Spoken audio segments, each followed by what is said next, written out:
Let's do it. Check, check. We're a little bit big in frame, huh? I probably should have made that a little smaller. Oh well.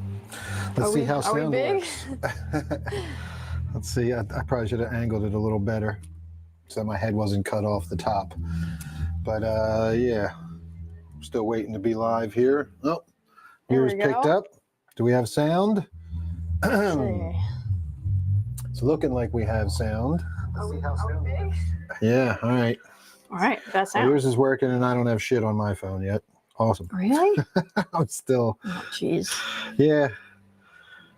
Yeah, let's back out and try that again. Oh, yeah, look at that. Now we're on there. What do you know? Amazing. Thanks, Facebook. Technology. Woo! All right. Welcome, Boo Believers. Hi, guys. It's Deadsville Horror Talk, a special edition with me and Maddy Morningstar. Hi. Sitting in tonight, and we're going to talk about the new horror slasher In a Violent Nature that we went and saw Thursday. Was it Thursday? It was Thursday. It was the night before it came out. We got to check it out a little early. There was some other people in the theater with us. I think there were like maybe 5 other people. That was it. Something. There was a couple in front of us and maybe 1 or 2 behind us. Yeah, very small. Yeah, not a whole lot of people there. Small I feel like turnout. people didn't even know about it, really. That's what I kind of feel like too. But let me see, which way should I? Okay, I should get this way a little more so we can even our frame. Yes, and you can come in a little bit closer. No, I'm still like cut off at the top. At the top. Yeah, we're all right. We'll make it work. I'll just be. I'll shrink down. I'll scrunch. See if I sit up. Yeah, I got to adjust it. Bear with us for a second. Hey, Dan Dye checking in. What's up, Dan? Hi, Dan. Bear with us for a sec because I just got to adjust the tilt on the camera here. Go ahead, Matt. Stay in the frame there so they see your lovely face while I'm out here adjusting the tilt to give us a little more headroom. There we go. That's usually where I set it, right above the eye in the I, Jason, New York poster. It's your point of reference? It's my point of reference. The top of the eye. Oh, yeah. Is usually where my top of frame needs to be. All right. Yeah, that's better. I feel like I'm much better centered in frame a little bit more now. Still a little tall, but it works. I'll back up a little bit. That'll make me shorter in frame. I feel like I'm really close to you. Boom. There we go. No, you can be close. Woo, come close, baby, especially because you got them legs. You got your shorty shorts on over here. No one can see them. I know. We don't have B-cam set up anymore, so you can't see Lady Legacy back here and the lovely legs. And she is, it's warm. I should be wearing my shorts as well. All right, let's bring up our, I know, let's bring our Chad up here. Crenshaw checking in on YouTube. What's up, Derek? Fred. How you doing, brother? Thanks I miss for checking in. Yeah, let's see. Dan, I alone watch you. I alone watch you. Oh, sorry, Dan. There's others joining you. We have Derek on YouTube checking in. See, not everybody's on Facebook, and we are live on YouTube and Kick and Twitch and Facebook. We've got everything. We got all the bases covered, apparently. We are very prepared. I don't know who's watching us on Kick and Twitch. Apparently, every once in a while, we'll get somebody pop in and watch us. Yeah, it's like a random person, too. But yes, just some rando will be like, hey, what is this crap? And they'll find us somehow. But yes, we're going to do a little review of, we're going to do a big review. First, we'll do a little spoiler-free review of In a Violent Nature, the new Jason movie we deserve, as people have labeled it. It's won a bunch of awards. Everybody was talking about it in festivals. We talked about it. I talked about it a bunch here on my live You talked about it a couple times. And we watched the trailer, and we were very intrigued. Does it live up to the hype? We'll let you know soon. Coming up. That's our tease. Before we get to that, though, I am Deadsville director Ronin James, director of Deadsville Rock and Roll Mysteries and a bunch of Dickie Devil and the Deviants videos, and I'm a longtime stunt coordinator and stunt performer, and you've seen me die in a bunch of stuff. or get my ass kicked or shot or blown up or crash a car or hit by a train in one. And yeah, you've seen me. I guarantee it. You've died quite a bit. I've died a lot. I've You've lived many died lives. One time I got eaten by a blob on a planet far, far away. Yes. You're going to have to show me that one. No, you've seen it. It's the Guardians of the Galaxy with you running down the hill as and a blue alien. You're like a monk. Yes. You're like an alien monk. A Kree stunt monk. And I get eaten by the blob at the end of Guardians Volume 2. It's my big Marvel, one of my big Marvel appearances. I've had others. I have had other Marvel appearances. We'll talk about that later. But yes, that's what I've done. I've been a stuntman. Now I'm directing, and I'm the director of the upcoming Amityville Barbi, the movie, which we will talk about very soon. Mm-hmm. To my left, the gorgeous Maddy Morningstar. She is puppeteer of our Doggy Deviant, which was how we kind of started. And that's how we started out. Whole thing.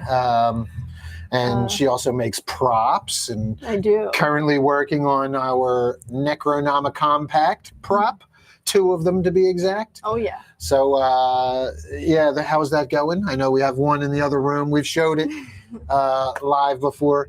We'll take at some point you can grab it and bring it in. Yeah, at some point we'll let you guys see it. But yeah, we're making 2, and just so you guys know, we're not making any more of these. So we do have a perk to actually get one of them.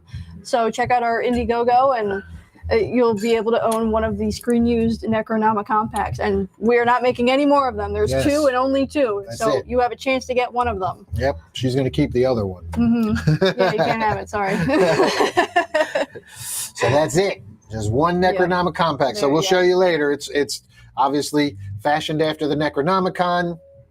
Amityville Barbi is a big love letter to Sam Raimi and Buffy the Vampire Slayer and Jackie Chan, all of Jackie Chan's stuff. So if you took all them and combined it into one and put a Barbie and an Amityville label on it, that's what you're going to get. It's going to be insane, and I am so excited. I am so excited. And the Necronomicon Pact is a big part of the fun. So so yes, it's a big prop. So we're happy to have Maddy doing that. She's also acted in some skits and sketches and music videos, and you've seen her doing shorts with me as a cop with a really sweet mustache. It was a really sweet mustache. It was quite a mustache. It was. So yeah, check that one out if you haven't seen it. Hollywood movie cops. It's just like the first one. We need to get some more of those. There were more ideas for those. There's a ton. Yeah. We've just been so consumed with crowdfunding and Amityville Barbi at this point that we haven't been able to get back to doing that stuff. But we will. We promise. There'll be more cliche cops, and we still have black metal date night on the horizon. Oh yeah, we have big plans for that one. I think we have like a couple episodes written for that already. Yes, lots of content coming your way. Yes. But we wanted to do a feature, so we're Amityville Barbi is underway. Crowdfunding is underway. Mm-hmm. You can head over to our Indiegogo page if you search Amityville Barbi the movie. No E on Barbie. Just because we're being courteous to Mattel, not because we fear them, but more because we're being respectful. Right. We're spoofing her, which is totally legally allowed to parody it. We could use the E if we wanted to. We're just taking the E off out of respect. Yes. And because it's our own character. Yes, this is our own, yes. It's not Barbie, it's a different Barbie. Yes. So let's bring the chat window up over here so they can see us. There we go. Oh look, now if see if you come over this way a little more, now we fit nicely in the window. Come on, bring them legs over. Woo, Lady Legacy. Woo-hoo-hoo. You'll get the joke if you've watched Teen Titans Go. Which is an awesome show, by the way. Whole episode that Raven had legs that nobody knew about. No one knew because she always had a robe on. Well, we had no idea that Maddy had legs either until this year when she wore short shorts. Now we know Maddy has. The secret is out. All right. Enough about Maddy's legs. We should talk about In a Violent Nature. Now, like I said, we went and saw this last Thursday. A few people in the theater. You know what? We could bring up our tab to unmute. I'm going to bring the trailer up on here. So you guys, if you haven't seen it yet, We're going to jump to the IMDb page. I'm going to get my screen share up. And you guys can watch the trailer before we get into talking about it.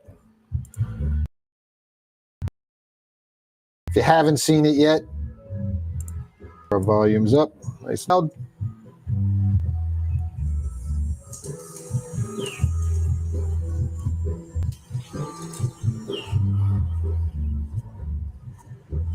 I'm not going to ask you again. You stay out of that park. But one of these days, you're going to find something that's going to walk right through your traps. Trust me, you don't want to find that animal.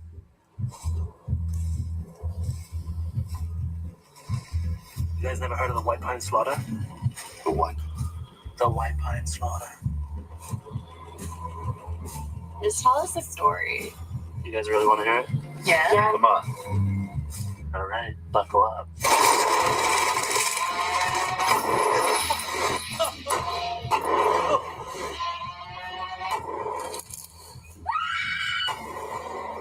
Something's not right, man. Get it through your head.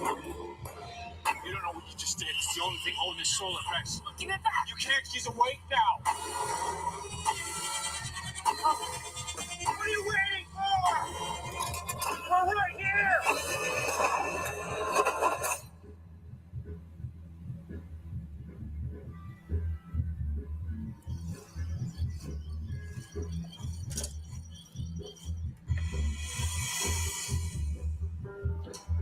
all right. Oh, there it is. There's the body.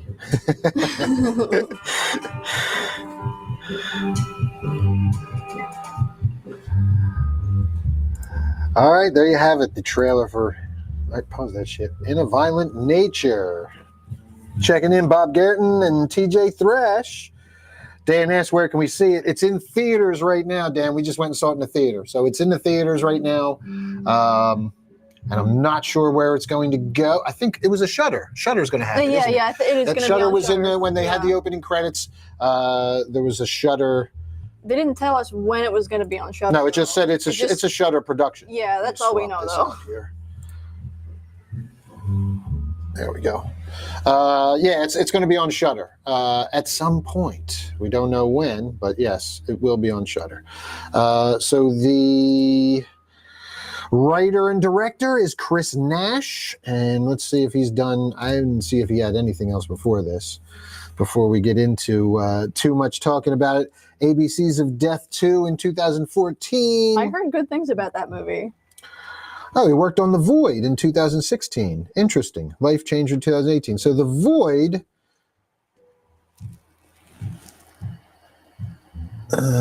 transformed Sarah. Okay, so I guess he did makeup.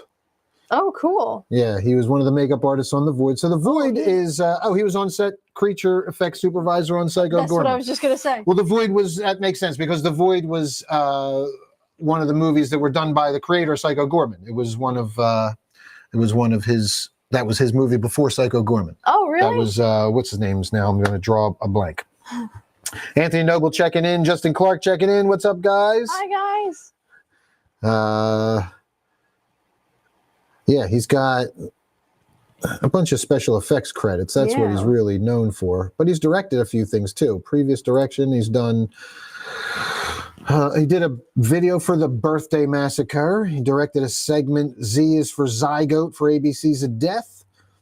Did a short called Lip Lock and The Main Squeeze, and a few other shorts. So that was all he had previously done. But yes, he's one of the guys that worked on Psycho Gorman and The Void. He worked on The Void, which was also Stephen Kostansky. That's who the writer-director of Psycho Gorman was. So that's where our... interesting. Very cool. So yeah, I mean, it's I'm guessing they filmed in Canada then, because that's a Canadian company. So I'm gonna guess that this thing was shot in Canada. It's probably here on the page, on the IMDb page. Yes. Filming began in central Ontario, Canada, near the Kawartha Lakes area before moving to Algoma District in Ontario in 2021. It released 3 years later in January of 2024. Man, that's some real lengthy post-production. Yeah, I don't wow. feel Oh as my bad about gosh. Deadsville Rock and Roll Mysteries now. because mine's only been a year in post-production, even though it's only half an that's hour. nothing compared to this. This is 3 years in post. Jesus Christ. Wow. Anthony, our Canadian correspondent, says all the best shit comes from Canada. Justin says, what's up, gangsters? What's up, Justin? He said he still needs to see this one. Justin, one of our stunt performers. Hopefully we get Justin in on Amityville Barbie. Oh, he would be wonderful for You'll that. be one of our stunt demons, Justin. Yeah, we definitely got to get Justin. All right, so let's see.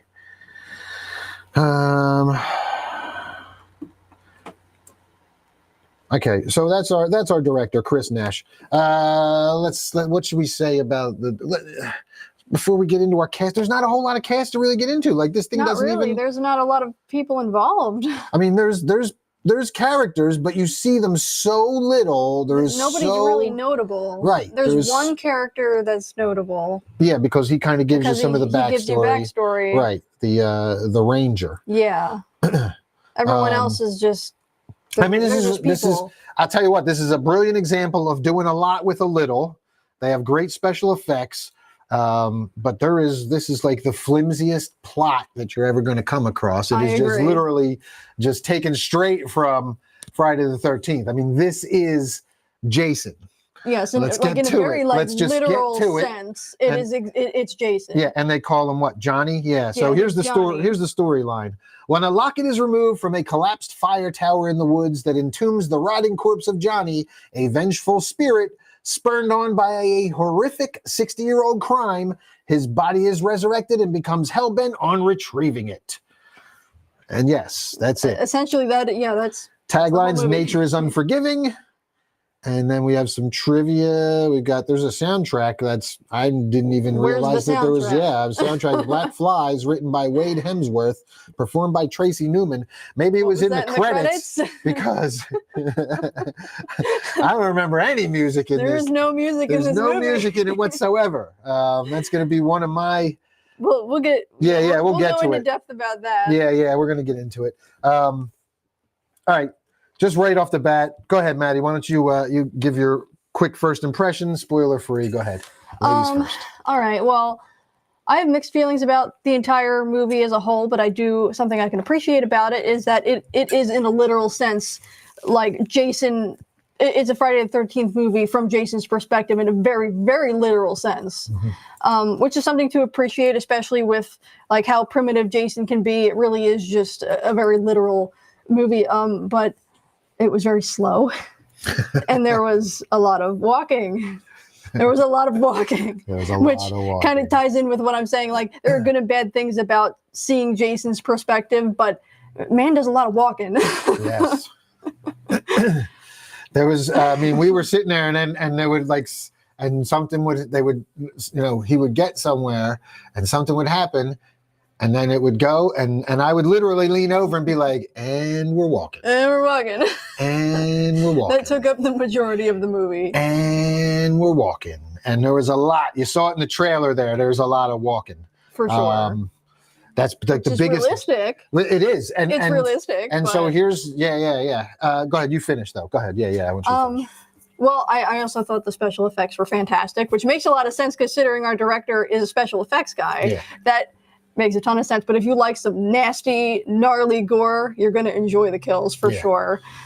The kills are very creative. I really enjoyed the kills. Very creative. They were very impressive. And they do stuff where they really stay on. They never really, I don't think they ever shy away from showing a kill. I don't think there's any off-camera kills. There weren't any. And there's no, it's really hard to even see, at certain times when they, if they even have a cut to put a dummy in at all. It's just, they stay on some of these shots for so long, and it never shies away from the gore, which is, again, if Terrifier 2 should have proved anything, it's people still want to see practical gore and effects. They will pay to see practical it. It will bring people in. So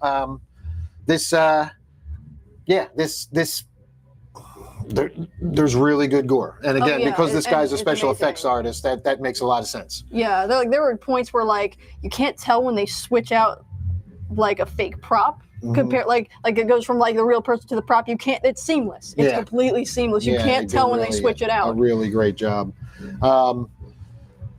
the other thing, well, yeah. Go ahead and finish. Do you recommend? What do you? If you're a Friday the 13th fan, I would recommend it, but expect it to be literally. It's from Jason's perspective, so expect it to be very literal and straight to the point. Just be ready for it. Well, the slowness, I think, is what I also I'll recommend it because I think they do a lot of really good stuff in this movie, and I just think that they could have. I enjoyed it. There was a lot of walking, and It took up a lot of the movie. and even with the kills being awesome and as great as the kills were, I still left the theater feeling like there was potential that they missed. Like there was it could have been better. And I'll get into a little more as to why as I go into mine. Let me check in real quick in the chat. Hi, Brittany. Hi, Brittany Fox Brittany. checking in. Where are we here? Justin said he is in for the Amityville Barbie. All right. Hustle Friends with Ryan Reynolds takes place in New Jersey. The whole thing's filmed in the Old Town Moose Show. Yeah, there's a lot of stuff in that's filmed all over. We used to have. It's how I got into stunts was just replying to some of the chats here. Anthony talking about stuff that's filmed in Canada. It's supposed to take place in the United States. We used to shoot stuff for New York and Philly all the time. That's how a bunch of us, Justin included, we managed to hustle our way onto some sets because Pennsylvania had a big tax credit and they would dress Philly up to look like New York. And when you're down close in the streets, you can't tell the difference. So, and it was a lot cheaper to film here in Philly than it was to New York. So there's a lot of that where they film everything in Georgia right now and they'll put you on a soundstage and it'll be Egypt with a giant green screen behind you. So there's nothing. Dan says, I'm going to make a film. It's simply Jason with a step counter watch. Yeah. I wonder, somebody should have put a steps on that actor and seen what he did for Johnny Jason there. walking around with one of those Fitbits, that counts as steps. Yeah, count his steps. So, all right, I'm going to get into mine now, why my thoughts. I really love the kills. They were awesome. But yeah, the walking stuff, the other part that combines the walking part, it makes the walking so monotonous is that there is no music. There's no music. There's no,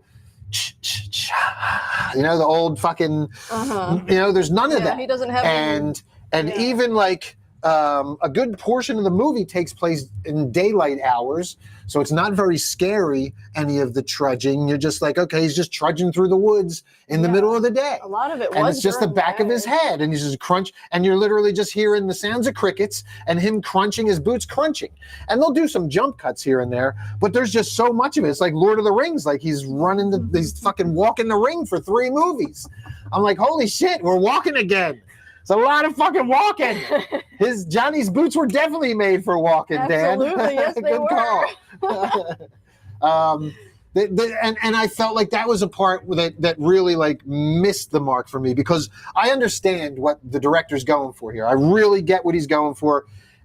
And what he's going for, he nails. He's going for realism. He's going for if this really happened. So when Johnny's walking through the woods, he's making it like he's really walking through the woods. No music, no creepy sound effects, no fog machines, no smoke, no nothing. It's just going to be him walking through the woods to get his revenge, like if this was really happening. And that's great. The problem is it gets kind of fucking boring.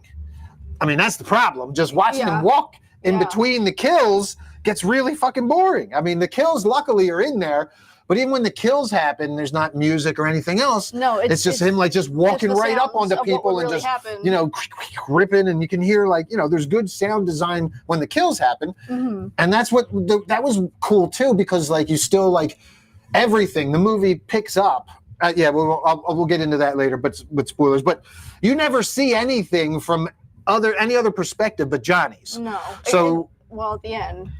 At the one part at the end, which was I was like, okay, why are we breaking the rule now at the end of the movie? And it was a long end of the movie. Yeah, it was really drawn out. Yep, very true. Very realistic, but let's not get to the end. We'll get there. We'll get there. We'll make our comment. I was not a fan of how the movie ended. Me neither. I was very disappointed. I wasn't happy with that at all. So I forgot what else. What other part I was on? About the lack of music. Like even if there's no like spooky ambiance. Like if this were like you could do this with and not have to do the realism thing and have Jason walking through the movies or Johnny walking through. But if he's walking through at night and there's like smoke and you have some ominous music and you never know when he's going to come across somebody or somebody's. But that was cool. That was one of the cool things about it. You would hear the voices start to get closer as he was coming up upon camps or coming up upon the campers or the people or finding out where they were. He would just approach it like an unstoppable machine. He was just like keep walking, and that was a cool aspect of it. But again, like it would have benefited from some music. That was one of the things. I think so too. And then like they put music in movies for a reason to add to the effect and add to the scary part of it. But that's obviously not what he was going for. No, not at all. And like I said, like I get that they wanted the realistic thing. I get that that's what they were going for here, but it succeeded at what it was doing, and it was really good. But I just feel like it could have been better if they would allowed some movie magic in there. I feel like, and then the other side of the coin to that is it also saves them a ton on production. So this thing, I should jump over because I don't want to say before I actually look, but I want to see what the budget of it was because it could not have been much. The budget of this thing could not have been much. The special effects probably cost the most. Yeah, I mean, that's probably what it was. Here it is. Oh, no, they got box office. It made $2 million worldwide in the box office, but I'm not seeing anything about... I'll put the share screen up for you guys. Hang on. So you guys can see what I'm talking about here. But I mean, if they would have added music or sound effects and all that stuff, that's sound design. That's a whole nother huge chunk of budget that they saved on. So maybe they were like, it played two parts. Hey, it'd be realistic, but you know what? We also don't have to pay for any sound design other than just some dialogue and some fucking boom micing, and that's it. We can get all our shit there. We don't need no music, no nothing. Just a fucking soundtrack. Like their soundtracks, like music at the end. They probably saved a ton. So it kind of seems like it could have been a fucking cop-out, you know? It could have been. Like, oh, yeah, we don't have to put no music in because it's cheap. It didn't feel like a low-budget movie either. No, like the effects made it feel, and the way it was shot, the cinematography. Oh, yeah, the camera angles. The shots were great. The shots were very, very nice. They had long shots, drawn-out shots, really pretty cinematic shots. And the woods looked great, and all that stuff looked great. It was all very beautifully shot. But yeah, a really pretty area too. Like there's so much nature. It was very naturous. Naturous. It was quite naturous. Kawartha Lakes, Ontario. Yes, so that's where it was shot. Yeah, beautiful area for sure. Low Sky Productions, Shudder, and Zygote Pictures. It doesn't say anything about the budget. So, all right, we can take a look at a couple things here. We'll jump over to Rotten Tomatoes. If you guys have seen it, comment. Let us know what you thought. If you've watched it already. Yeah, definitely let us know. If you're planning on watching it, let us know. And we're going to go to spoilers soon. We're going to do some Amityville Barbi talk, though. Get ready for that as well. Deja Gardner joining in, and Michael McDonald. Hello. Hi, guys. Thanks for joining us. So right now, this is funny. The critics have it at an 86% fresh. Really? Because critics love those artsy shots. It is very artsy. And critics are going to look at that, and I knew this was going to happen. I knew that this was going to happen. All the critics are going to be like, "Oh, it's so," because it's an art house movie with excessive gore. That's really what it is. Because it's so bold and adventurous. They're trying to do something different, and which is something to appreciate. It is, absolutely, but I really can't. I wanted to gush over this movie, but it's just holding me back. I can't, man. I can't. Either. And for the fact that the critics are gushing over it with an 86%, and I'm going to read. We'll get into some of the critic reviews. The audience score is a 44%. So people obviously were bored. Uh-huh. I guarantee you we are going to see people that had the same I'm sure so many people felt exactly the way that we did. Commentary, yes, the same kind of commentary that we did. And we'll just jump to a couple of them here. Here we go. Well, here's a good from moviefreak.com. Sarah Michelle Fetter says, I liked It, A Violent Nature, and I love watching it with an energetic audience in a crowded theater. Yeah, we didn't have a crowded theater. Yeah, we didn't get that. Here's this one. To paraphrase, this is the Austin Chronicle, Richard Whitaker. To paraphrase Paul Schrader on slow cinema, you can take forever as long as the payoff is worth the wait. That's where Nash diverges from the other slow filmmakers. Put simply, Kore-eda doesn't do this many decapitations. I don't know what to take of that. He gave it a 3.5. I'm already seeing like audience reviews. They say this was quite possibly the most boring movie I've ever seen in theaters. That's how he started his review. Yeah. Mr. M. Well, this one's from his Pop name. Matters, Nick Malone. I am here to tell you that no one vomited at this screening, but a few people did say, that's it? That's what I felt like as well. Yeah. That's what I felt like as well. I was Absolutely. definitely underwhelmed. The kills were good. Don't get me wrong. The kills were very good. Creative. But the movie as a whole, I mean, I guess, and man, I don't want to shit on this dude as a director or a writer or anything like that, but I guess when you're a special effects artist and not actually a writer or a You're not director, writer, yeah. this is how you make a movie. It's all about the kills. So you just follow your fucking made up monster walking through the woods with no sound design and no fucking special effects and no fucking ambiance or anything, and just make it real. And that's your cop out. That's your way to go about it. I hate shitting on this movie, but I have to a little bit, man, because I get it too, because it takes away from it. But I do feel like the lack of music and sound effects, I feel like that was on purpose, because it was meant to be a realistic movie. Right. And that's what makes it a crappy movie, because nobody wants a realistic movie. Right. This is why nobody wants realism in their theaters. Like literally, the only good thing about this movie is when the monster gets to the fucking campers and gets his hands on them and kills them. That's the best. That's the only time we get any story. We only get any acting. When he shows up and there's other and the campers are there, we start to hear the acting. We start to hear bits and pieces of a stereotypical cliche Friday the 13th camper story. Oh yeah. Like it's super fucking generic and cliche. But that's the only time that we get any of it. Yeah, I feel like the characters are very generic, like painfully generic. Oh, Even in yeah. Friday the 13th, I feel like the characters were believable to an extent, but I feel like these are just super generic characters. Yeah, but like they were meant to die anyway, so it doesn't matter too much. But it does kind of make it less believable. It totally does, especially when you're trying to go for realism and following Maybe the guy it's a around with little no too real. music. And then you have a bunch of characters that are talking like a generic slasher movie. So like your realism of walking around and following your killer through everything kind of fizzles when you get to the campers and they have generic lines that we've all heard a million times before in every fucking camp slasher movie ever. That's how thin this plot is. And now you're calling this dude a writer, it's like he planned a bunch of kills, and in between the kills, he just follows his fucking killer through the woods. Like this isn't even really a movie. And these fucking critics, of course, are fooled because oh, it's so bold. Oh, so the shots are beautiful. This is art house. This is cinema. This is man, this is boring. This is boring. Aside from the kills, it was boring as fuck, man. I'm not kidding. Like the kills are worth seeing, but the rest of the movie was boring, and like piecing it together, I was like the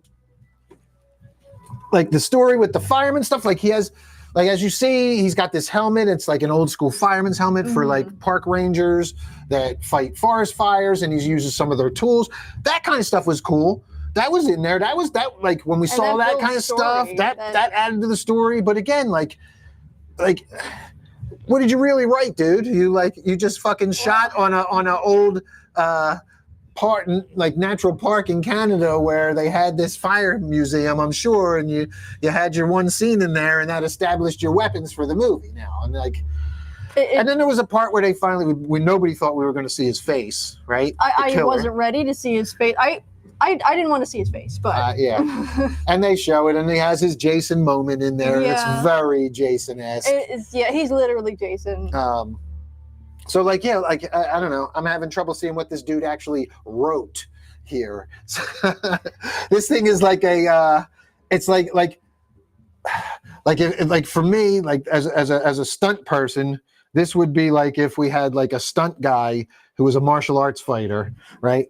And he wanted revenge on a bunch of guys who wronged him, and like he just set out. And we just showed it from his point of view, just walking until he shows up at the dojo and knocks at the door, and he's like, "Ha, fight!" And then they fight, and then we never really learn too much. We just get bits and pieces, and they fight, and that's it. We have some awesome fight scenes, and then we're walking again to the next dojo. Like that, would you? I mean, fuck, I don't even know if I would. And there's no music or nothing. Even during the fight scenes, it's just like nothing, right? Like that'd be boring as fuck. And that would be like a demo reel for a stunt coordinator. That's what this kind of felt like. It was like a demo reel for the special effects team. That's what this was. Because the story is so fucking flimsy and yes, generic. I'm going to say it again. It is generic. And it does feel like the movie was built around all of the kills. It felt like they came up with the kills first and then wrote the movie around it. Yep. And the storyline that we do get from it is very flimsy, and we can ask a lot of questions about that. Which is fine. I don't mind asking questions, but if you're going to make such a flimsy story, like you better do something else. Yeah, and you only get a little bit of, like, you get bits and pieces of the storyline. Like you get the idea of it, but the backstory that we do get later on in the movie from another character, it makes you ask a lot of questions. I feel like it would have been better without all of that storyline. Even if you just took it out and like left him to be a complete mystery, that would have been better than trying to add like some flimsy story in there that might not make a whole lot of sense. There was just no the POV of the killer aspect of it, and then trying to make it to ground it in reality. It just didn't work, and it doesn't lend itself to any kind of storytelling. That's why this guy can get away with calling himself a writer. The script must have been so short. I know. Insert kill scene. It was probably like 5 pages. Right? Like, the fuck is the script? There's like 5 lines of dialogue in like one part, and then a couple lines in another part, and a few lines here. Guy rides away on a fucking 4-wheeler. That was our fucking dialogue. That's what you wrote? That's like, I guarantee you, the script's like 10 pages. And then it's like, because this is what I do when I write a script. In parentheses, insert kill scene here. Like I'll put insert fight scene because we have to plan the fight scene. But like that's where it goes. But that's where that's all his script was though. Like mine will still have a story around it. The Barbies are going to bicker, and we're going to have all kinds of fun stuff and drama that comes with Barbie Land with Amityville Barbi. And then fight scene, gore, fight scene, drama, fight scene, character. Yes, with your story. There won't be any walking. I promise. I promise you, there will be no walking in Amityville Barbi. All right, nobody's walking anywhere. No walking. All right, that's not happening. This isn't Lord of the fucking Rings. We're not. There's gonna be nobody's gonna look at the next person and we're walking when they're watching my movie in the theater. Fuck that. No. And we got action. They're going to be like, oh shit. They're going to be grabbing onto the legs and being like, oh my God, there's so much action. I can't take it. And blood and gore. Fuck. It's going to be crazy. They're going to be like, I need to breathe. Can we get an intermission? All right, here we go. I'm going to go to some of the audience reviews here. Ramona S. says, had only a few cool killings. Otherwise, it was boring. Just the killer walking through most of the movie. Exactly. Yes. Exactly. Even though the kills are the best part. Yep. They're super creative. And here we go. Here's another one. Good. This is a cliche Friday the 13th ripoff filtered through Eli Roth torture porn. The gore is sadistic and the story is slow torture too. Get ready for lots of real-time walking that is still montaged somehow. They did jump cuts of the walking, and it was still like, holy shit, I feel like we're fucking walking for so long. Like, even they were like, this is a lot of walking. We should put a jump cut in. Holy shit, it was just so much fucking walking. Oh my God, I felt like I watched all 3 Lord of the Rings movies in this one fucking movie with all the walking they did. There was one Holy part where he's walking and like they jump cut like 3 times and we're like, oh, is something gonna happen? Oh no, he's still walking. Yeah. No, he's still walking. I love the one part where they fucking do usually they do like over the shoulder. It's like third person video game chase cam, Yeah, like it's over behind them, and so you see. So that's a lot of the movie is the walking is the that. majority of it. They had that one shot, and it looked great. They had the one shot where it was just the camera set up with like a profile shot of him walking across. You see him in like a really wide shot going from left to right of the fucking frame, right? And he goes, just so you know which way he's going, Yeah. just in case you can't tell. And then he kills somebody over here. There's a kill scene. And then we're walking again. And the next thing you see is the exact same frame. I swear to God, it's the exact same frame. But he's just walking straight back the other way now. The other way now. And they must just they must have just spent like, oh my God, like 2 or 3 days just walking in the woods. Okay, cool. Keep it there. Now just reverse. Walk the other way, bro. That's great. Yeah. You're walking awesome. And just follow. All right, let's walk through here. Yeah. Just follow through here. All right, cool. Now turn around. Let's walk them the other way. Oh, the sun's facing that way. Cool. Walk them that way. Cool. Let's walk over there. Hey, let's walk over there. That looks cool. Let's walk over there. Like that was their whole fucking thing for like 3 days. I bet you. I guarantee. Oh my God. That actor got a great workout for that movie. There was no. They didn't need. That's why they shot it a day too, dude. They must have made this so fucking cheap. They must have made this so fucking cheap. That's probably why it looks so good. I mean, they got a good camera. They probably spent money on a really good camera and good lenses and a good cinematographer. Their DP is probably really good. That's probably they went and got some like art school DP, right? Director of photography to come and shoot this motherfucker. And they were just like, yeah, it's going to look great. And we're going to skimp out on literally everything else but the special effects. Everything else is just bullshit. And we're going to make this thing for like nothing. Because yeah, literally you're just walking around the woods. The dude didn't even have to have his face done up like fully for most of the thing because they're shooting the back of him. The back of his head was half the damn movie. You don't see his face much either. Nope. You only see the face for one thing. And he has the fucking mask on through a lot. Yep. I mean, he looked great. Once again, special effects, fantastic. He looked wonderful, but... Yeah. So another big gripe of mine with this was like some of the kills, while they looked great, it was like the actor who was getting ready to get killed would just stand there and wait. Oh, yeah. Oh, she's just standing there waiting for it to be killed. Like they would just be there. Oh, it's a dude with a big ass hook. Let me just stand here. I'm just going to stand here. And then it was like, I was like, what the fuck is she doing? Jump, bitch. What are you doing? Do you not see the big ass hook in that big dude's hand? I mean, you got a better shot jumping right now than just standing there. Absolutely. No, I'm going to stand here and get one of the best kills in the movie done to me, granted, but it was just like so unrealistic for them to just stand there and he's just like oh, it was so bad. She wasn't the only character that did that either. No. I feel like all of them did that to an extent. They didn't run away. They hesitated to fight back. There was another one where I swear to God there was another kill, and I don't want to give away the kill, but you might want to put your fingers in your ears and go, nah, if you don't want to hear this one real quick. Because there was one where I was like, the one guy had something happen. The one guy who was about to kill didn't have use of his legs, remember? At the end, yeah. And he goes and he picks up the big John and he's going to smash him. Yeah. And the dude sits there and he's like, no, don't kill me. No, he's crawling away. But when the dude is finally about to smash, when Hulk's about to smash, and he sees it's coming for his face, your first instinct when somebody's going to hit you is to go like this, right? Mm-hmm. Okay. Now I get they wanted this kill to look cool, but the second that it happened, I was like, "There's no fucking way." There's no fucking way. The dude had complete use of his arms. He was dragging himself away. And again, a little bit of spoilery talk here. Blah, blah, blah, blah, blah, blah. Stay in your ears if you don't want to get spoiled. Drags total use of his arms. And the dude's going to smash him in the head. And he goes, no, don't kill me. And just lets his head get smashed. I'm just like, my instinct would be, turn your head, block your face. But nothing. No, none of that. Granted, awesome kill, looked great. His arms were just out, weren't they? Yes, his arms were just out like this at his side, pleading, no, don't do it. and yeah, That's did you gonna not? work, right? No, that didn't work. And that when that, I was just like, man, this is so. And I think that happened after that was after the girl kill, where she just stood there and took it. That was one of the first ones. The one girl, I know the one you're talking about.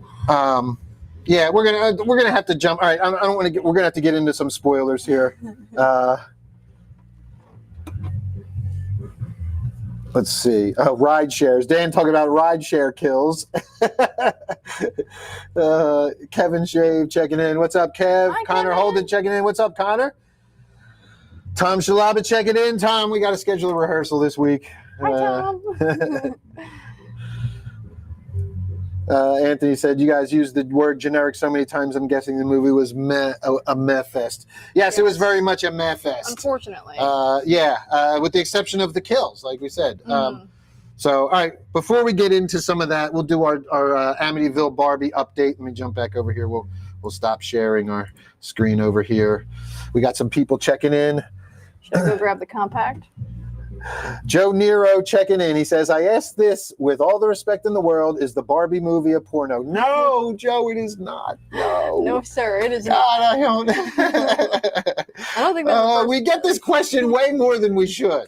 I don't I think someone else understand. asked that too. Like I get like porn parodies are a thing, so I guess that's why people kind of see this and go, oh, it must be a porn Right. parody. But like, I don't know what in our advertising has made people think it's a porn parody, other than like, I know like people said the poster, the AI poster that Mark Cheng created with the girl scantily clad and like a bikini. But I'm like, man, has been a million scantily clad women on horror movie posters since the 50s, and nobody has asked if that was like, I just pulled up like Dr. No with James Bond. He's got like 4 scantily clad women lined up like next to him in like bikinis with like butts in the camera or boobs showing and all like this and stuff. And I'm like, nobody ever asked if that was a porno. Why did everybody? But I get it. I mean, get the it, girls, man. all the actresses are really pretty. Well, yes, that could be part of it. Sure. But I get it. Now, like porn parodies are a thing these days, and I guess that's why people ask. I get guess it. no one's really done a Barbie one, huh? But it is not. It is not No, a it is porn not. at all. There's no nudity in it even. There's not even. I'm sorry to disappoint people if that's what they were hoping for. And I'm a fan of 80s and 90s R-rated movies and all that kind of booby stuff, just like the next guy. Trust me. But this is our first feature. We don't want to go that route. We are already going to mine the IPs of Barbie, Amityville, Evil Dead 2, Buffy the Vampire Slayer. We're Jackie Chan. We're taking all that and just shamelessly slapping it together to make this thing. But it's going to be big stunts, big fight scenes, a lot of big action. The girls kicking ass. It's more of the girls kicking ass than anything else we're going to get here. And like one of the big themes of the movie is like women's solidarity. That's part of the whole thing. It's got a message and everything. It's not just some crappy drivel. Like there's like a whole theme behind it, and like a whole. There's character development. Like every character there's a lot has a going on in story this movie, arc. but Yes. sorry, there's no nudity. There's a lot going on, but a lot going on, but that. it is not a porn. No, it is No. an action horror parody. That is what it is. It's going to be heavy on the comedy and satire. We're going to spoof some celebrities. We're going to have fun with gore and stunts, and it's just going to star a bunch of hot kick-ass ladies and some hot kick-ass dudes too. So yeah, that's the concept. That's where again, and I get it. I get that porn parodies are a big thing these days, but that is definitely not what we're going for. This is definitely not. We have other things in mind. Yes, this is rated R for completely different reasons. Over the top gore, just like you're going to see in, just like you saw in, Terrifier 2, Evil Dead 2, the movie we just got done talking about, In a Violent Nature, that we're going to talk about some spoilers for shortly. Yeah, we're going to have blood and guts and gore and cursing. And fights and violence. It's going to be awesome. Cursing. Our people say, fuck! I don't think you can say that in PG-13 movies, right? I don't think you can. But, all right, check it out. Let's see. So we're gonna go. Kevin Shave says hi to Maddie. Hi, Kevin. Shonda Rawlings checking in. Hi, Shonda. Says hey y'all. It's a parody. Dan says it's a parody of the 1980s Cinderella with horror. Joe Neer says I don't know, man. It'd be cool to see something involving Freddy Krueger's mom. I'm not going to repeat. Hey, you guys respect. can scroll up and look at that one yourself. Anthony says no nudity. If you want to add nudity, I'm willing to hang dong, Kevin Shave says. Thanks, Kevin. To save the film, Dan Dye will do nudity. Shonda says, I love this concept so much, so excited for it. Thank you, Shonda. We are very excited for it, too. Thank you so much. We're watching Buffy, the old Buffy the Vampire Slayer episodes now for inspiration. Yeah, we just finished the first season, which was amazing, by the way. I haven't seen it until now, so this is my first time running through it, and gosh, I love it. Man, I had to expose her, I had to teach the youngin', had to show her what was up. Deja also says, super excited. Anthony says, oh man, girl power is what's killing Marvel. No, that's not what's killing Marvel, Ant. That's not what's killing Marvel. Well, it is, and to an extent. But the problem is that, and here's where we're different, and I'm glad that you brought this up, because I want everybody to hear this as well. Here's the difference between what Marvel does and why Marvel is having blowback with what they do and what we're doing with Amityville Barbi. When you go and watch a Marvel movie right now, yes, Marvel is pandering to women and they're pushing the female agenda, but they're doing it at the expense of men. They're making, when they do it, they are, if you go and watch movies, that's why She-Hulk flopped. That's why Miss Marvel's, kind of a flop. That's why a lot of these movies are flopping, because Marvel is going, the writers are shitting on them, and they're shitting on the male characters. They're attempting to build up their female characters by just shitting on the male characters. And the perfect example is in She-Hulk, when Bruce Banner, who has been the Hulk for all these years as an Avenger, and he's lived with this torment and this demon inside him for years, so much so that he has put a bullet in his mouth and a gun in his mouth and tried to blow his brains out, and couldn't, because the Hulk took over and he spit the bullet out because he can't kill himself. But that's the kind of torment and emotional baggage and that this guy carries around with him through all these movies of the Avengers, okay?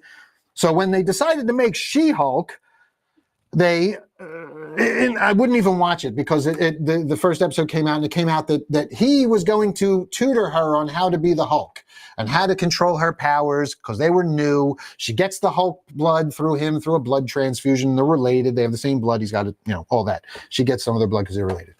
And then they proceeded to make her just learn everything instantly, have zero fucking learning curve, and tell him, make him look totally belittle him and make him feel like a complete jackass, and tell him that she doesn't need to learn to control her anger. She does it every time a man catcalls her on the street.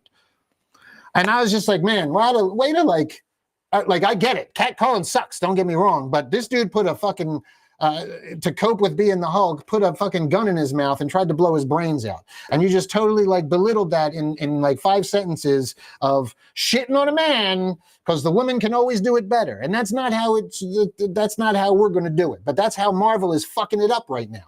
You don't have to shit on somebody else to succeed, to make progress. I agree. That goes for any fucking gender, any fucking race, any religion. You don't have to put somebody else down to build yourself up. You can build yourself up just by building yourself the fuck up. But the problem is that takes too much thought and writing for these Marvel writers, so they don't want to do that. The easy way is to just shit on men, because down with the patriarchy, that's what's cool nowadays. That's what's popular. Now. That's what's hip with the kids.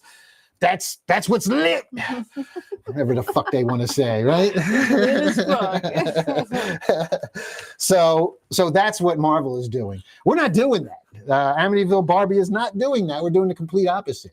The villain in Amityville Barbi is a woman, because, and Maddie's sitting here, I'm not going to say this, and I'm not going to say something that everybody's going to freak out and try and cancel me over, because this is, Steph Infection's my co-writer, and this is something that she and I both came up with together, that we both discussed and said that this was going to be part of the theme of the movie.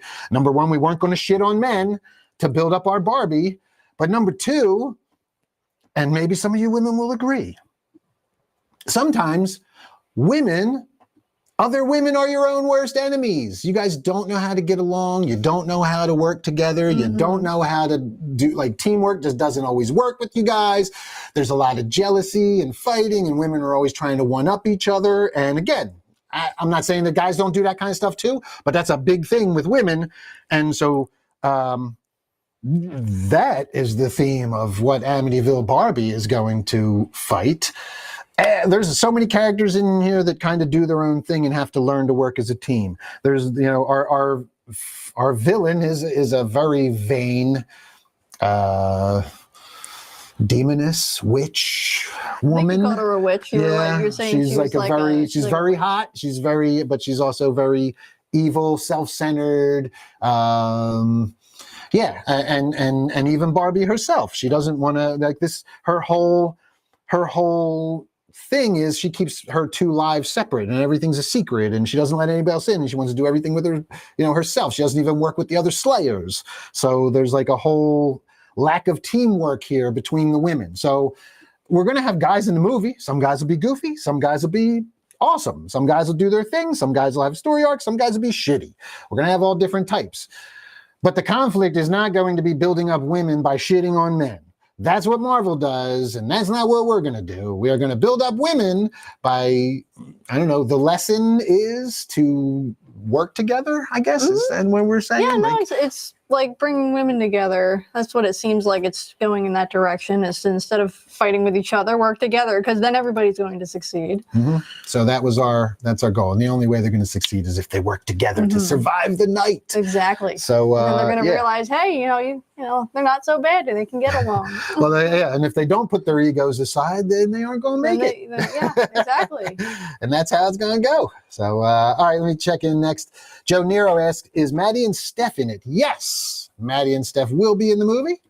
Maddie will be, we haven't announced Maddie's role yet, but she will be one of a trio of girls who also get to be demons.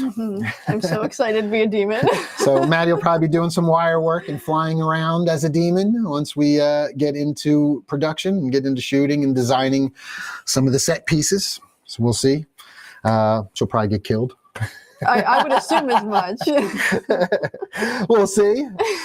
Steph will also have a part in the movie. Steph's schedule doesn't allow to have a main role. She has other life obligations that she has, so she cannot shoot anything full time, but she will have a part in the movie. She will be in there. You will see Steph Infection in the movie in some form. So yes, Maddie and Steph will be in the movie.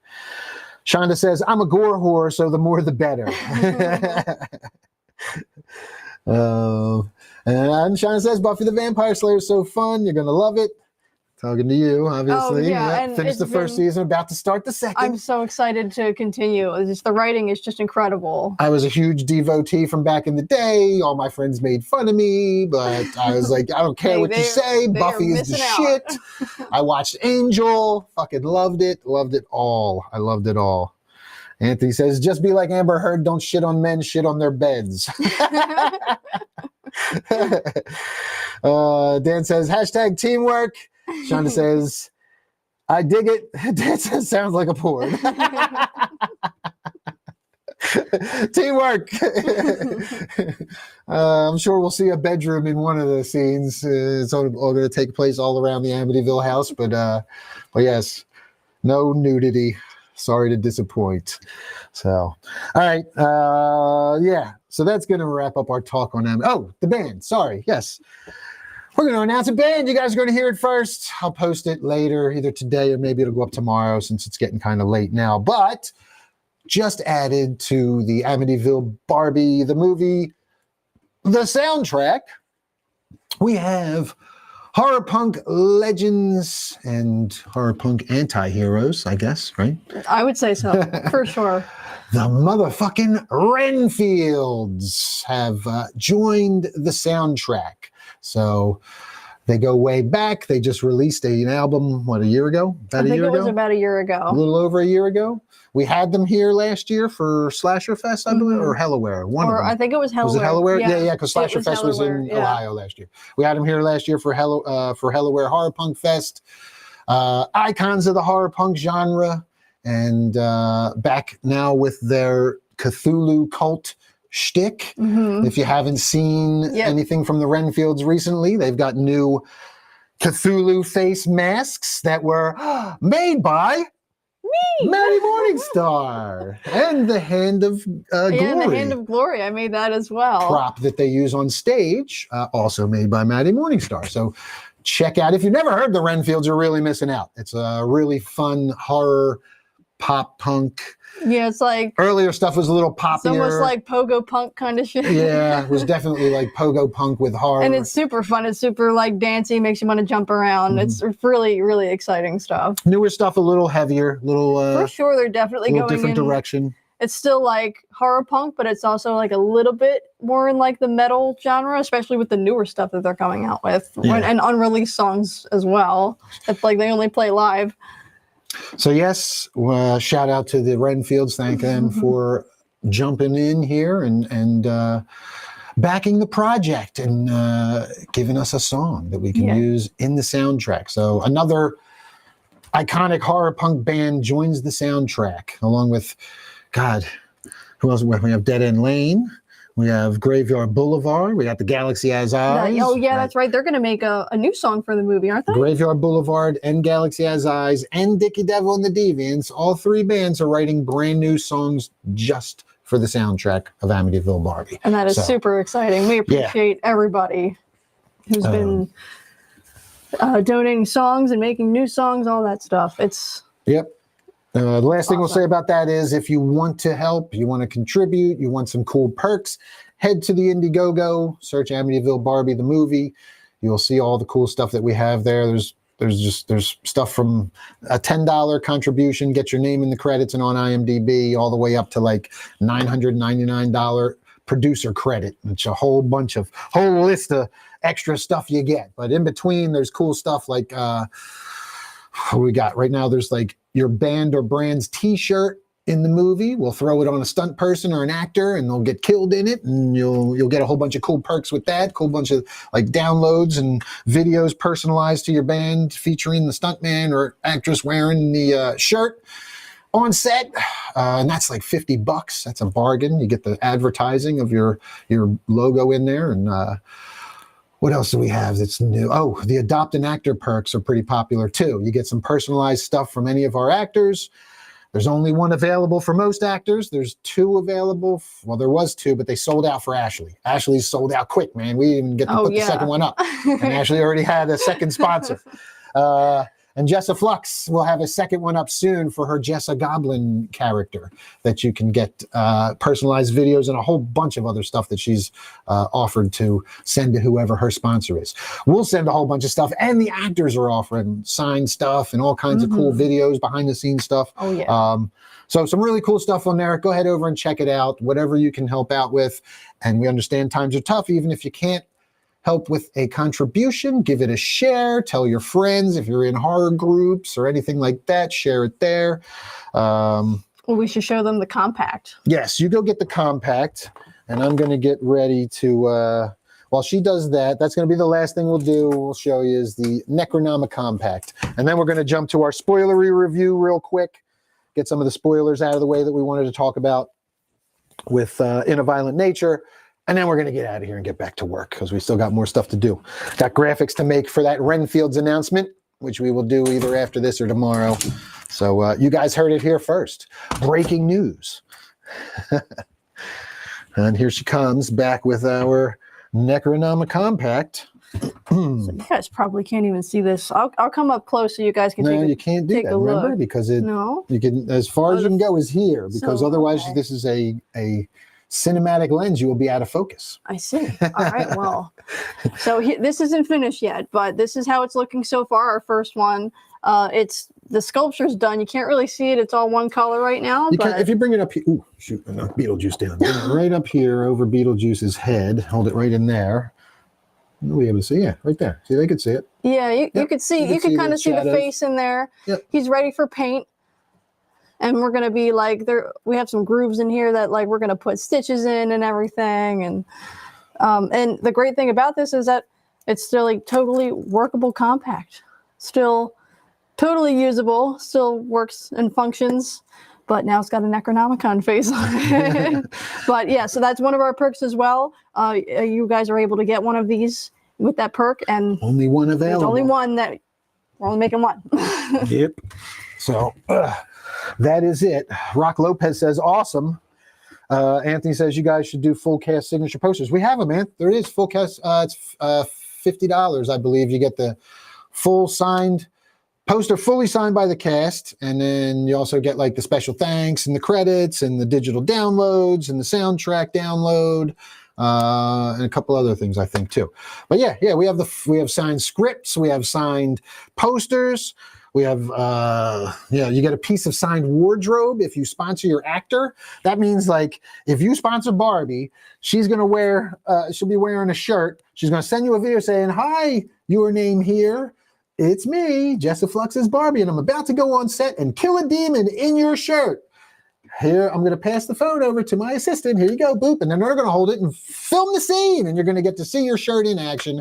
Once it's done, she'll take it off, sign the shirt, box it up, and it'll be ready to go once the rest of your perks all come in.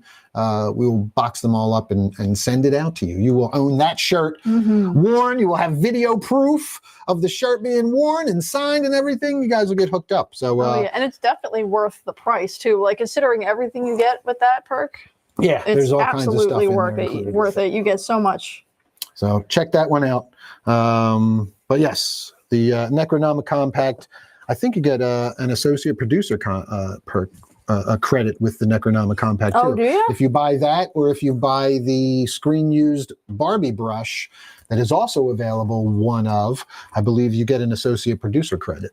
I believe. I got to double check. If not, I will make it so. Since I said it here live, Now you got to do it. I will do it. So there you go. Anthony says, excuse me, I'll take one of those. Oh, awesome, Anthony. Thank you. That's awesome. Thank you so brother. much. And you'll see too with all the perks, there's also add-ons that you can get. So if you get the signed poster and you want to add on a CD, soundtrack CD, I think it's like $15. If you want to add on a Blu-ray, it's like $30. There's a couple of things that you can add on as well. So if you're getting something and you want to get something else, especially since you're having it shipped. So it'll get you something else thrown in there, and we'll probably throw in some Amityville Barbi stickers and some other swag for you as well. So, yes, appreciate it. Rock Lopez checks in, says, awesome. Checking out the Necronomicon Compact. Shonda headed out, says, have a great night. So excited for it. Thanks for checking in, Shonda. Thanks, Shonda. Anthony Noble says Renfields are fucking great. Yeah, they're wonderful. I've known them for such a long time. I've known those guys for like at least 10 years now. Nice. Anthony says, I'll DM you. Ronin, DM Steph, because I have so much going on. She will take care of that. Or you can go through the Indiegogo page, or just shoot her a message. She'll get you through the Indiegogo page or whatever we need to do. Let her know. Louis Moss checking in, says, what's up? What's up, Louis? Thanks for checking in, dude. We're about to jump into some spoilery stuff here for In a Violent Nature. So get ready. I should put up a spoiler warning here. Oh, you can do that? Yeah, watch this. Ready? I just got to, hold on, I'm going to edit it.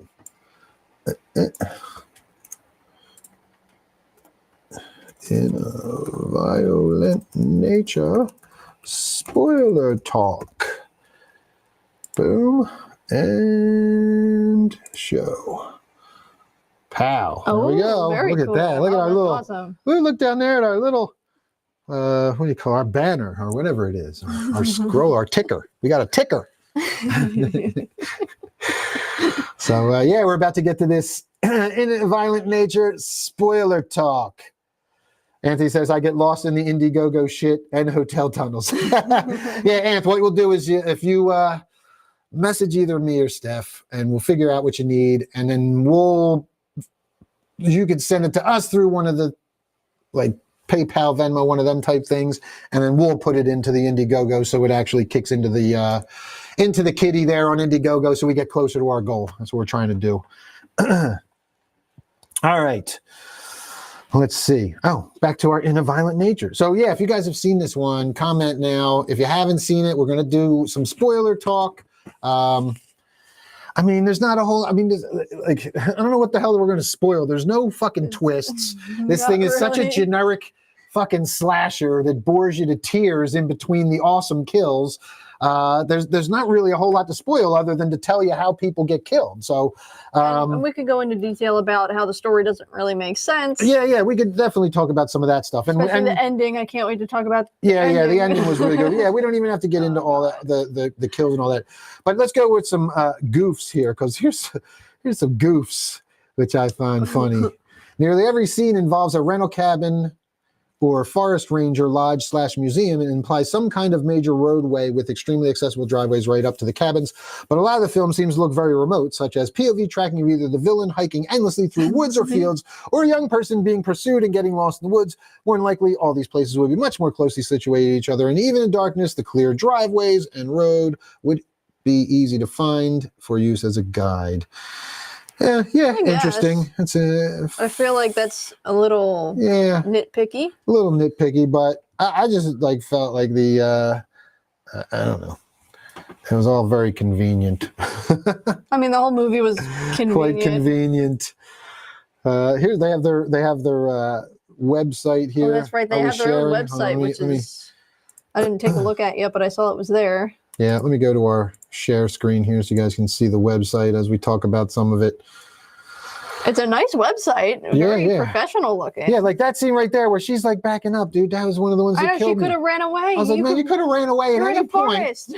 And then of course they have her doing yoga on a cliff. But it wasn't even like a real cliff. Like even after she's dead and he pushes her off, she doesn't even fall all the way down. She's like tumbling down the thing. Like, how could you not? It was an embankment. It wasn't even a fucking cliff. Slid down and gotten away. I'm looking. I'm just like, this is why you're just fucking standing there. She's standing there screaming when, she didn't even scream that loud either. She was just like, no, And like, if you look, like she was really close to the edge of the cliff. She could obviously see that it was a slope. It wasn't a cliff. Yep. Yeah. But her kill was the best. Oh, her kill was the best. Going into spoilers, her kill was the best. I mean, he fucking does it up, but it was just like so unbelievable that we got there. You know what I mean? Like it was just I was like, man, what? Nobody would have fucking just stood there and taken that. And they all just stood there. And they all just stood there and took it. Oh, man. All right, let's go to the Wikipedia here. In a Violent Nature is a 2024 Canadian slasher film written and directed by Chris Nash, described as an ambient slasher. They're going to call it all these fancy, artsy ambient slasher. Film follows a mute killer who targets a group of teenagers in the Ontario wilderness, with the events observed largely from the killer's perspective. In a Violent Nature premiered, blah, blah, blah.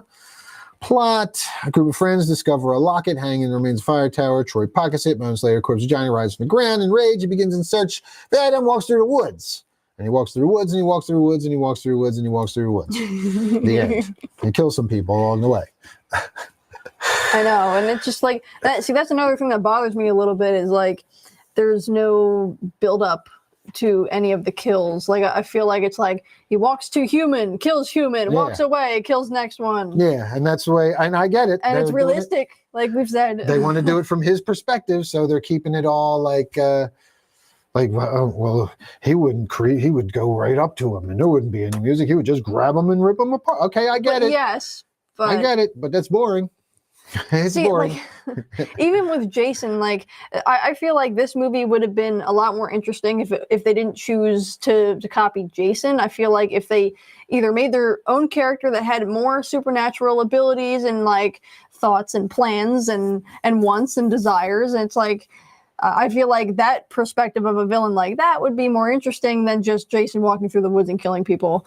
So I feel like if there was more.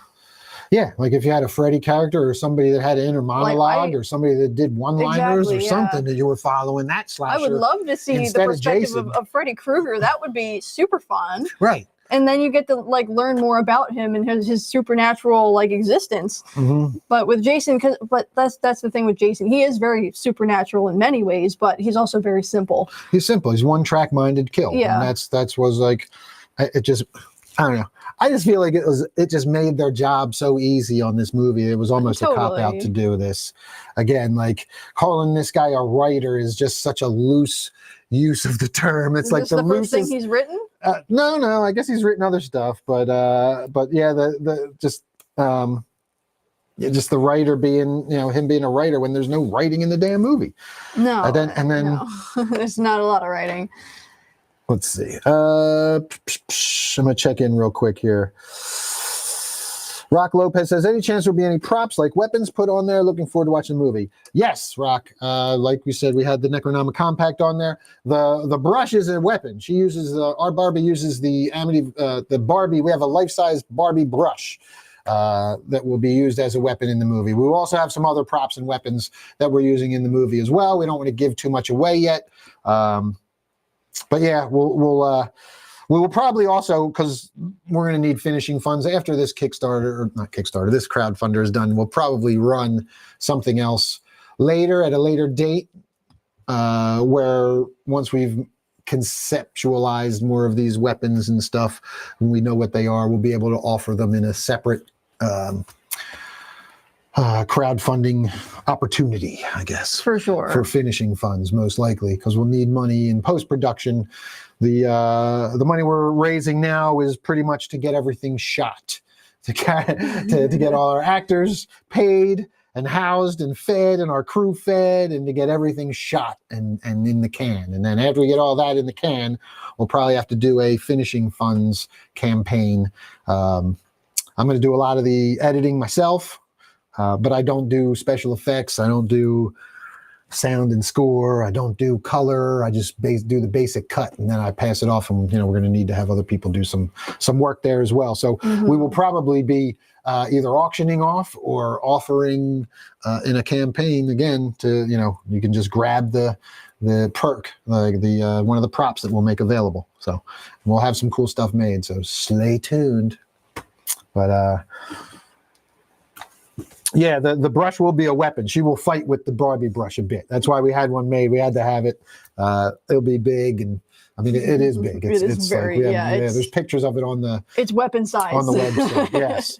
So we had our prop maker Keith Murphy made 3 of them, and just so and they turned out wonderful. He did a great job. Yeah, just in case we break them. And he like filed everything down and everything. Like they're just super nicely done. Yeah. So, all right. So back to In a Violent Nature. So yeah, the part with the rock smash on the head that I was talking about, the dude's arms are out like this. He would totally cover his face. I'm just like, what the fuck? I don't know. He could have done something. He tried to all right, he's like on top of him, right? He could have tried to like kick him or anything. Yeah, he got stabbed or shot in the leg or something, right? Wasn't that what happened? He stabbed in the leg. Was that him? That's right. He was stabbed in the leg, so he couldn't. He was crawling away. But he had his other leg was all right. He could have done some kicking with that one. Right, exactly. Like how come? And I thought he didn't even try. Yeah, exactly. He just screamed. Yeah, and they wanted to smash a head with a rock and make it look cool. So instead of doing what any real normal person would do and turn your head and cover your eyes and go like this to guard your face, he just sat there like this looking at it and got his face smashed in with a giant fucking rock. It was the dumbest fucking thing I've ever seen. It was a great kill. The head smashed, the blood went everywhere. It looked fucking awesome. It looked great. Yeah, but there's no way on earth anybody would sit there and just be like, smash me in the face with a rock while I look at you. It was just, and it was like a top-down shot too, so you could clearly see his arms are out like this. They're just out. And there's just no way anybody, like, I don't care who you are, unless you were fucking paralyzed, you wouldn't respond like that. And he was clearly not paralyzed. No. So it made zero sense other than they wanted to smash his head with a rock. So they made him act unlike any human ever would act, which just totally takes out the whole fucking realism thing, dude. Like, again, there's your whole realism thing. Like, we want realism, so we're not going to have a soundtrack or sound effects. No, but we'll have cliche dialogue from stupid campers making the same stupid, unbelievable decisions that happen in slasher movies and standing around waiting to be killed and doing stuff that would only movie characters would do, but you want to make a real movie. Like, you can't have it. You understand what I'm saying? Like, you can't have it both ways. Like, if you're going to make them make dumb slashery movie decisions, then make the rest of the movie slashery. Put some fucking fog in the background. Put some fucking sound effects in. Put some ominous theme music in for our fucking killer while he's trudging through the woods for 50 minutes of this fucking movie. Like, give us something else, because you're giving us crap when you actually do give us something aside from the kills. Like, literally, that's the only good thing in here. I agree. The only good thing in here is the special effects and the kills. Right, and even the design of the kills isn't great because everybody just stands there waiting to get it. It's just the actual special effects of the kills. The actual are physical awesome. special effects are great. And what you were talking about with The Rock, it's like you could still smash someone's head with a rock and have them fight back at least a little bit. Yep. There was no fighting back whatsoever.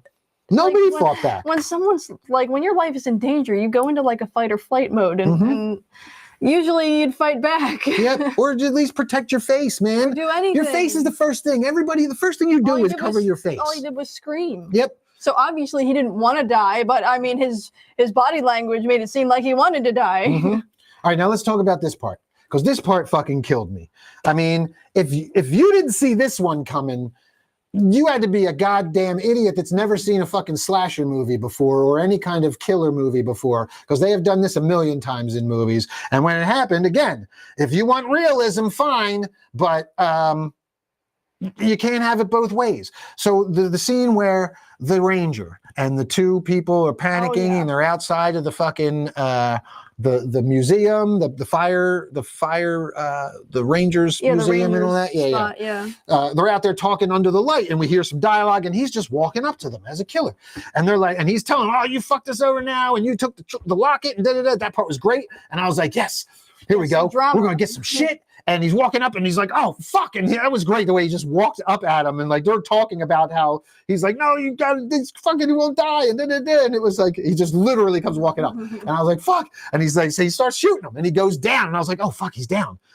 And then go get the chains. And the dude goes to get the chains, right? And he comes back with the chains and then he gets all the way close to him. I'm like, he's got the gun right next to the body. And I'm just sitting there going, now we all know he isn't dead. Why are you that fucking close to him? And the ranger knows he's not dead. And the ranger knows he's not dead. With him the ranger's the one that put him in the ground before. The ranger's the one that buried him with the locket. Next to his hand, his arms. Like, the gun's right next to his hand. I was just like, this is so stupid. What the fuck are you doing? And then to make it worse, the guy comes back with the chains. He's like, and the rest is like, "All right, tie up his feet." And he's like, "I can't do it." They don't see any of this because all you're doing is the point of view is strictly on the killer on the ground. So we all know he's coming back. And this is a fucking slasher movie. It's not real. So we all know he's coming back, right? But yet we're supposed to believe that him trudging through the woods with no theme music is for realism's sake, because they wanted to make this movie realistic. This is so unrealistic, this fucking part. So, okay, get over here, and I'm going to pass you the gun. Are you ready to take the gun? Do you know how to use a gun? I'm going to pass you the gun. Here comes the gun.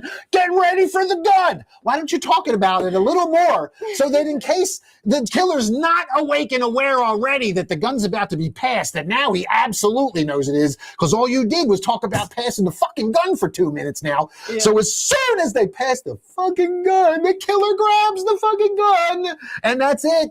Everybody's just fucking dead at this point. That's how the fucking ranger goes. And I felt bad for the ranger. That motherfucker should have not been anywhere near there. He should have been like, "You know what? You fuckers did this. I'm out." I know, he should have. And just fucking left. And just left. And he had a whole dramatic moment where, like, you know, he's giving backstory how he put him in the ground and all this stuff. And he like killed his dad and his family and all this stuff. And it's like, You've dealt with this guy before, and you're like right next to him. So fucking dumb. So fucking dumb. And he knew that he wasn't dead either. Right. He knows he can't be killed. And you knew that he wasn't going to stay down for very long. And you're going to sit there and take your time. You're going to pass the gun. You know what? If that were me with the gun, and that kid came back and was like, "I can't do it," I would have been like, "Motherfucker, I will shoot you myself, put the chains on his fucking legs. You woke him the fuck up. I know, it was Wrap him the fuck up or I will shoot you."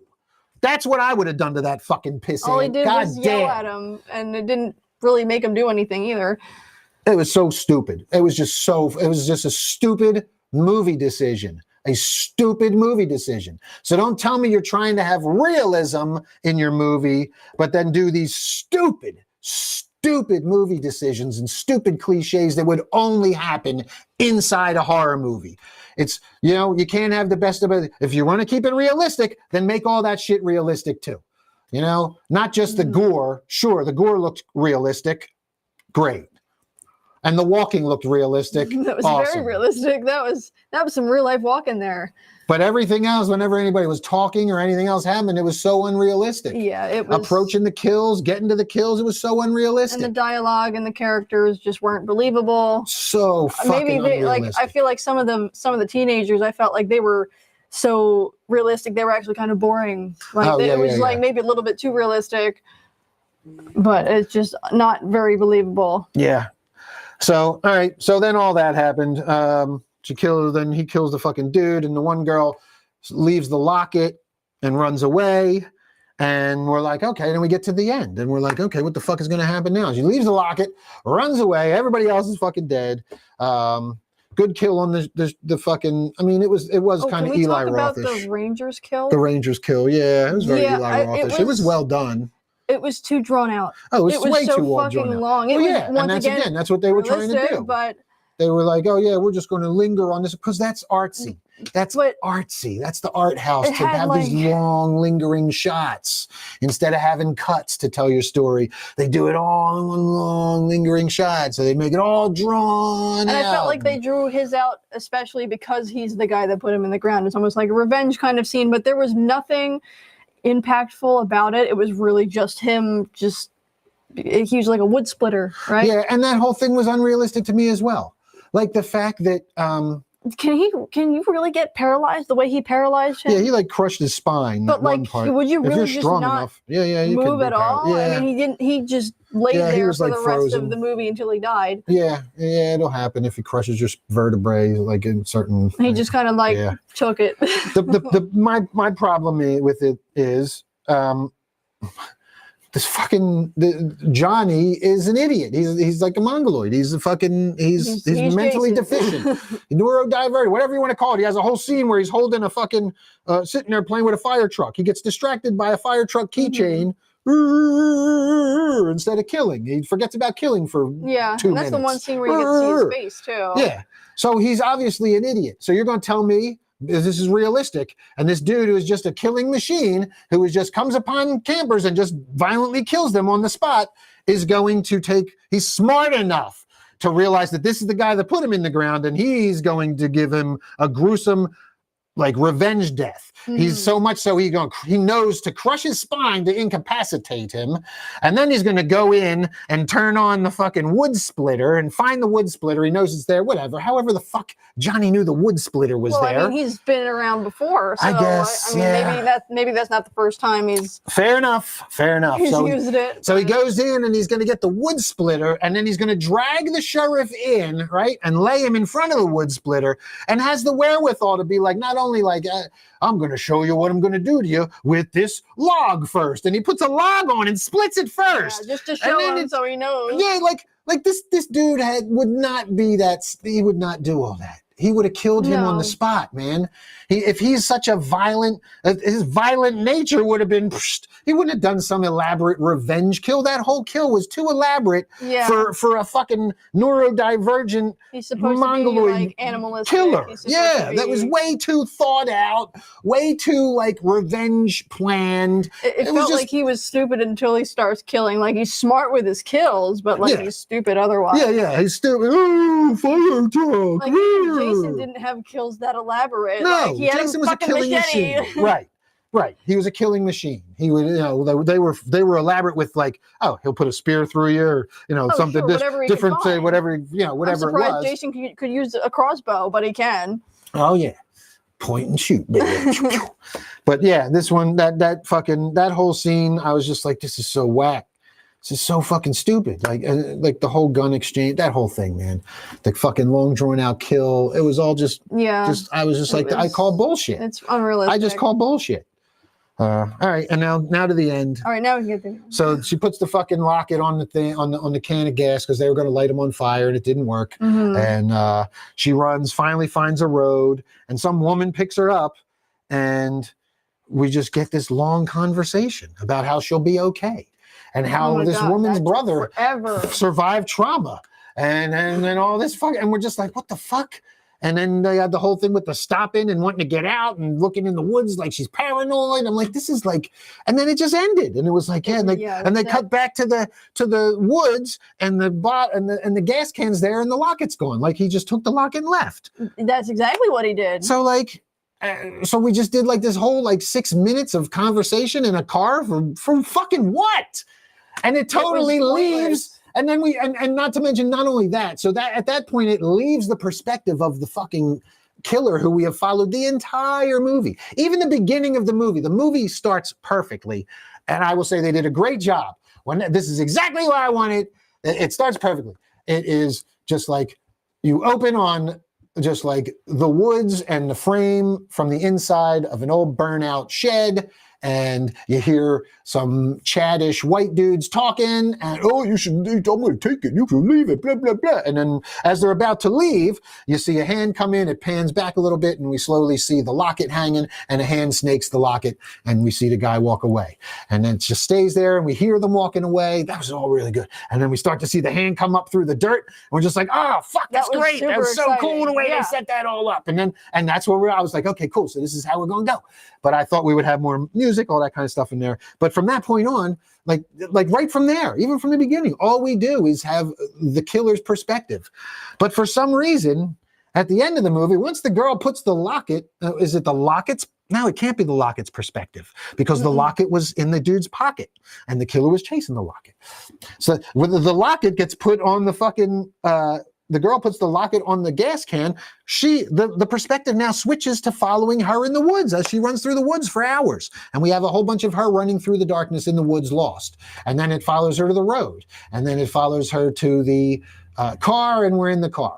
And that's why I'm just like, what the fuck are we following this? I mean, it should have just ended with her running away and the locket being left, and we see him come up and take the locket, black. That's how it should have ended. That's how the movie should have ended. There was no reason to follow her at the end of the movie. She wasn't even a significant character. She was just the last a nobody. Person. She was one of the fucking idiots. And it's like not like we would know much about the characters since we weren't following their perspective much at all. But it's like the whole conversation with her and this random lady telling the stories like you were talking about, like she's, oh, well, my brother survived and all this stuff. It's like, is this building up to something? I thought the killer was going to pop out and kill both of them when the car stopped, but that's what I was nowhere hoping. to be found. I was hoping there was going to be something else, but there wasn't. I thought they were going to pull a Jason, like at the end of the first Friday the 13th, he comes out of the water. Yep. You know, I was waiting for something. Maybe they would pay a bit of respect to that or something, but he just wasn't. He was nowhere, I guess, because, you know, he got the locket and now he's not relevant anymore. He goes away now that he got what he wanted. Yeah. Well, the movie was an hour and 34 minutes, so maybe they needed that extra 10 minutes of bullshit at the end. It was just, it was pointless. It was pointless. To hit that time, possibly. Maybe. That could have been it. It's just, it was not necessary, especially for a character that we usually like with the final person at the end of a horror movie. You follow them throughout the movie. You're familiar with them. You get attached to them. You know, you're rooting for them. Maybe not always, but sometimes if they're a good character, you actually give a shit about them suffering at the end of the movie. With this girl, we don't know anything about her. She's just some random girl that survived. Yep. I don't care about her at all. No. And I especially don't care about the lady in the car that she's with. No, we don't care about her brother either. I don't give a shit about any of that. It's not relevant to the movie at all. It's just extra. Mm-hmm. It's excess and totally unnecessary. Yeah, I was not thrilled with the ending. Yeah, the ending sucked. All right, well that's gonna do it. Let's see. We got Steph Infection finally checked in. Hi, Steph. Hi, Steph. Can't see. Yeah, I know you couldn't see us. We had the other fucking thing up. I think I'm the only one here watching. I'll try not to listen to the spoilers. You didn't miss much. They didn't miss much spoilers. Not a lot to spoil. There's a bunch of gruesome kills. That's about it. And a really boring movie. That's it. So, unfortunately. yep. All right. Yeah, we went long tonight. So, Oh yeah, I mean, we talked about other things too. yes, we did. We talked about yeah. Amityville Barbie, a bunch of Amityville Barbie stuff. Thank you guys for tuning in. We're going to wrap it up. Make sure you check out the Amityville Barbie Indiegogo. Make sure you follow us on Facebook and Instagram and TikTok and YouTube and We've got Kick and everything. Twitch and all those places. Deadsville 13 or Deadsville Ronin or Maddy Morningstar or Steph Infection, Amityville Barbie, Deadsville Productions, all those things. Check them all out. All right, that's going to do it, Boo Believers. We're going to get out of here. It's hot in the studio. It's very hot in here. All right, do you have a sign off yet? No. No, I just don't. say bye. Bye. I don't have a sign off yet. Bye. Stay spooky.